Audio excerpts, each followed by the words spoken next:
ಕರ್ನಾಟಕ ರಕ್ಷಣಾ ವೇದಿಕೆ ಶಿವರಾಮೇಗೌಡ ಬಣ ಮಧುಗಿರಿ ತಾಲೂಕು ಘಟಕದ ವತಿಯಿಂದ ತಾಲೂಕು ಅಧ್ಯಕ್ಷರಾದ ಪಾಂಡುರಂಗಯ್ಯನವರ ನೇತೃತ್ವದಲ್ಲಿ ಕರ್ನಾಟಕ ಗಡಿ ಭಾಗದಲ್ಲಿ ಮೊನ್ನೆ ಮಹಾರಾಷ್ಟ್ರದ ಶಿವಸೇನೆ ಪುಂಡರು ಬೆಳಗಾವಿಯಲ್ಲಿ ಕರ್ನಾಟಕ ರಾಜ್ಯ ರಸ್ತೆ ಸಾರಿಗೆಗಳಿಗೆ ಮಸಿ ಬಳಿದು ಹಾಗೂ ಕಲ್ಲು ತೂರಾಟ ನಡೆಸಿ ಗಾಜುಗಳನ್ನು ಪುಡಿ ಮಾಡಿರುವಂತಹ ಘಟನೆ ಇದು ಖಂಡನೀಯ. ನಾವು ಇದನ್ನು ವಿರೋಧಿಸುತ್ತೇವೆ. ಹಾಗಾಗಿ ಸನ್ಮಾನ್ಯ ಮುಖ್ಯಮಂತ್ರಿಗಳಾದ ಬಸವರಾಜ ಬೊಮ್ಮಾಯಿ ಅವರು ಕೂಡಲೇ ಮಧ್ಯಸ್ಥಕ್ಕೆ ವಹಿಸಿ ಗಡಿ ಸಮಸ್ಯೆಯನ್ನು ಬಗೆಹರಿಸಬೇಕು ಹಾಗೂ ಶಿವಸೇನೆಯ ಪುಂಡರ ಮೇಲೆ ಕ್ರಿಮಿನಲ್ ಮೊಕದ್ದಮೆಯನ್ನು ಹಾಕಿ ಕೂಡಲೇ ಬಂಧಿಸಬೇಕು ಎಂದರು. ಮಾನ್ಯ ಉಪವಿಭಾಗಾಧಿಕಾರಿಗಳಾದ ರಿಷಿ ಆನಂದ್ ಅವರಿಗೆ ಮನವಿ ಪತ್ರವನ್ನು ನೀಡಲಾಯಿತು. ಕರವೇ ಅಲ್ಪಸಂಖ್ಯಾತರ ತಾಲೂಕು ಅಧ್ಯಕ್ಷರಾದ ಅಬೀದ್ ಮಾತಾಡಿ, ಎಂಇಎಸ್ ಸಂಘಟನೆ ಪುಂಡರು ಕರ್ನಾಟಕ ರಾಜ್ಯ ರಸ್ತೆ ಸಾರಿಗೆ ಬಸ್ಸುಗಳಿಗೆ ಮಸಿ ಬಳಿದು ಬಸ್ಗಳ ಗಾಜುಗಳನ್ನು ಹೊಡೆದು ನಮ್ಮ ಕರ್ನಾಟಕ ರಾಜ್ಯದ ಆಸ್ತಿಗೆ ನಷ್ಟ ಮಾಡಿದ್ದಾರೆ. ಈ ಕೃತ್ಯವನ್ನು ನಾವು ಯಾವುದೇ ಕಾರಣಕ್ಕೂ ಸಹಿಸಲ್ಲ. ಬೆಳಗಾವಿ ನಮ್ಮ ಕರ್ನಾಟಕ ರಾಜ್ಯದ ಸೊತ್ತು, ಯಾವುದೇ ಕಾರಣಕ್ಕೂ ಮಹಾರಾಷ್ಟ್ರಕ್ಕೆ ಸೇರಲು ಬಿಡೋದಿಲ್ಲ. ಮಾನ್ಯ ಮುಖ್ಯಮಂತ್ರಿಗಳು ಈ ಕೂಡಲೇ ಮಧ್ಯಸ್ಥಕ್ಕೆ ವಹಿಸಿ ನಮ್ಮ ರಾಜ್ಯದ ಸ್ವತ್ತಾದ ಬೆಳಗಾವಿ ಬಗ್ಗೆ ಗಮನ ಹರಿಸಿ ಕೇಂದ್ರ ಸರ್ಕಾರದ ಮೇಲೆ ಒತ್ತಡ ಹಾಕಿ ನಮ್ಮ ರಾಜ್ಯದ ಸ್ವತ್ತನ್ನು ಉಳಿಸಿಕೊಳ್ಳಬೇಕು. ಈ ವಿಷಯದಲ್ಲಿ ರಾಜ್ಯ ಸರ್ಕಾರ ವಿಫಲವಾದರೆ ಮುಂದಿನ ದಿನಗಳಲ್ಲಿ ರಾಜ್ಯ ಸರ್ಕಾರದ ವಿರುದ್ಧ ಉಗ್ರ ಹೋರಾಟ ನಡೆಸಲಾಗುವುದು ಎಂದರು.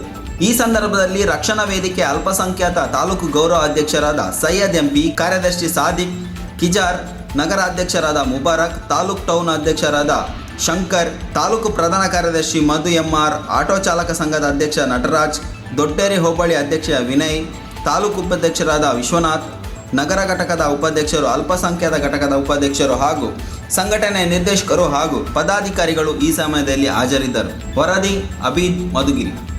ಅಬೀದ್ ಅಂತೇಳಿ ಕನ್ನಡ ರಕ್ಷಣಾ ವೇದಿಕೆ ತಾಲೂಕು ಅಲ್ಪಸಂಖ್ಯಾತ ಘಟಕದ ಅಧ್ಯಕ್ಷರಾಗಿ ಕಾರ್ಯನಿರ್ವಹಿಸ್ತಾ ಇದ್ದೀನಿ ಮಧುಗಿರಿ. ಇವತ್ತೆಲ್ಲ ನಾವು ಸಂಘಟನಾ ಪದಾಧಿಕಾರಿಗಳು ಎಲ್ಲ ತಾಲೂಕು ವ್ಯಾಪ್ತಿ ಅಧ್ಯಕ್ಷರುಗಳು ಎಲ್ಲ ಸೇರಿ ಇವತ್ತು AC ಸಾಹೇಬರಿಗೆ, ಉಪವಿಭಾಗಾಧಿಕಾರಿಗಳು ಮಧುಗಿರಿ ಅವರಿಗೆ ಮನವಿ ಕೊಡ್ತಾ ಇದ್ದೀವಿ. ವಿಚಾರ ಏನಂದ್ರೆ, ಬೆಳಗಾವಿ ಏನಿದೆ, ಬೆಳಗಾವಿಯಲ್ಲಿ ತುಂಬಾ MES ಪುಂಡಾಟಿಕೆ ಜಾಸ್ತಿ ಆಗ್ತದೆ. ದಿನನಿತ್ಯ ನೋಡ್ತಾ ಇದ್ದಂಗೆ ಗಡಿ ಭಾಗದಲ್ಲಿ ಏನಿದ್ರೆ ಅದು ವಿಚಾರ ಸ್ಪಷ್ಟವಾಗಿ ಬಗೆಹರಿತಿಲ್ಲ. ಮೊನ್ನೆ ನೋಡಿದ್ರೆ ನಮ್ಮ ಸಾರಿಗೆ ವ್ಯವಸ್ಥೆಗೆ ಎಲ್ಲ ಮಸಿ ಬಳಿದಿದ್ದಾರೆ. ನಾವು ಯಾವುದೇ ಕಾರಣಕ್ಕೂ ಸಹಕರಿಸಲ್ಲ.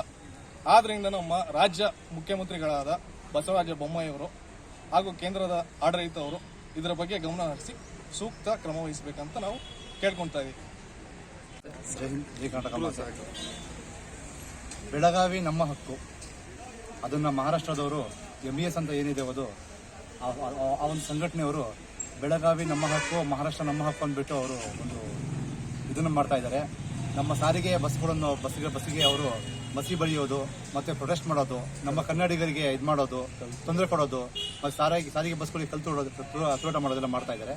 ಇದು ತುಂಬ ನಮಗೆ ನೋವಾಗ್ತಾ ಇದೆ ಮತ್ತು ನಮ್ಮ ರಾಜ್ಯಕ್ಕೆ ತುಂಬ ನಷ್ಟ ಆಗ್ತಾ ಇದೆ. ಶ್ರೀ ಬಸವರಾಜ ಬೊಮ್ಮಾಯಿ ಅವರು ಕೂಡಲೇ ಮಧ್ಯಸ್ಥಿಕೆ ವಹಿಸಿ ಇದನ್ನು ಸರಿಪಡಿಸಬೇಕು ಮತ್ತು ಅವರ ವಿರುದ್ಧ ಕಾನೂನು ಕ್ರಮ ತಗೋಬೇಕಂತ ಕೇಳೋದಿಲ್ಲ.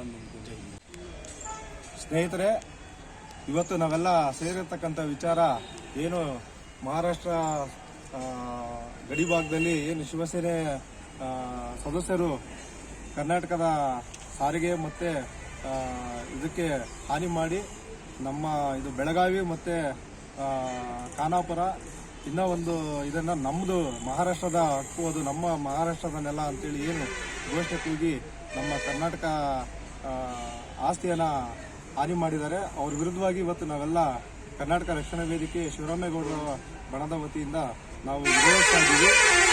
ಇವತ್ತಿನ ದಿವಸ ನಾವು ಸನ್ಮಾನ್ಯ ಕರ್ನಾಟಕ ಸರ್ಕಾರದ ಘನತೆವೆತ್ತ ಶ್ರೀ ಬಸವರಾಜ ಬೊಮ್ಮಾಯಿ ಅವರಿಗೆ ಈ ಮೂಲಕ ತಿಳಿಸುವುದೇನೆಂದರೆ, ಮುಂದಿನ ದಿನಗಳಲ್ಲಿ ಏನು ಶಿವಸೇನೆ ಸದಸ್ಯರವರೇ ಅವ್ರ ವಿರುದ್ಧವಾಗಿ ನೀವು FIR ಹಾಕಿ ಅವ್ರ ಕಾನೂನು ರೀತಿ ಕ್ರಮ ತಗೊಂಡು ಅವ್ರನ್ನ ಜೈಲ್ಗಟ್ಟಬೇಕು.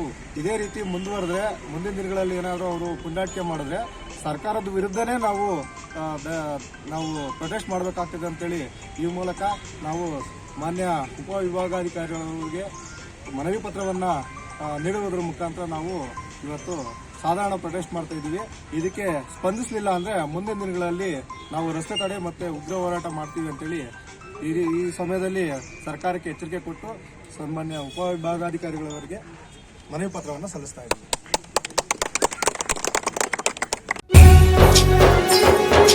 ನಿಮ್ಮ ಮೆಚ್ಚಿನ ನಮ್ಮ ತುಮಕೂರು ಮಾಧ್ಯಮ 1 ವರ್ಷ ಪೂರೈಸಿದ ಈ ಸಂದರ್ಭದಲ್ಲಿ ನಮ್ಮ ತುಮಕೂರು ಮಾಧ್ಯಮ ನಿಮಗೆ ಧನ್ಯವಾದಗಳನ್ನ ತಿಳಿಸುತ್ತದೆ ಮತ್ತು ನಿಮ್ಮ ಪ್ರೀತಿಗೆ ಸದಾ ಚಿರಋಣಿಯಾಗಿರುತ್ತದೆ.